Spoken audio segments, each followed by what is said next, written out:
बिस्मिल्लाहिर्रहमानिर्रहीम।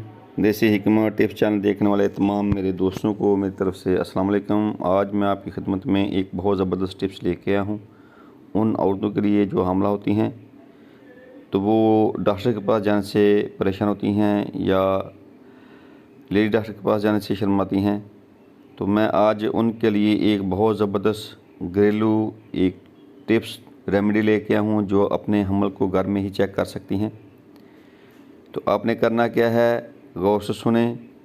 आपने लहसुन लेना है, इसको कम से कम आपने 50 ग्राम लहसुन लें।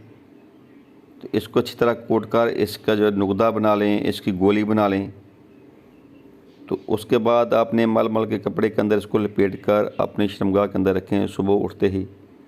तो उसके बाद आप कम से कम 3 घंटे बाद आपने बेदार होकर देखना है कि आपके मुंह से लहसुन की बू आती है कि नहीं। अगर बू पाई जाए तो हमल नहीं है। अगर आपके नाक और मुंह में लहसुन की बू नहीं पाई जाती तो हमल नहीं है, वगरना हमल है। बहुत ही आजमूदा कामयाब ये एक देसी टिप्स है, एक टोटका है। आप इसको घर में इस्तेमाल करके चेक कर सकते हैं। हमारे देसी हिकमत टिप्स चैनल को सब्सक्राइब करें, लाइक करें, शेयर करें और हमारी वीडियो को मुकम्मल एंड तक ज़रूर देखा करें। अब दीजिए देसी हिकमत टिप्स चैनल से हमें इजाज़त। अल्लाह ताला हम सबका हामी नासर। अस्सलाम वालेकुम व रहमतुल्लाहि व बरकातहू।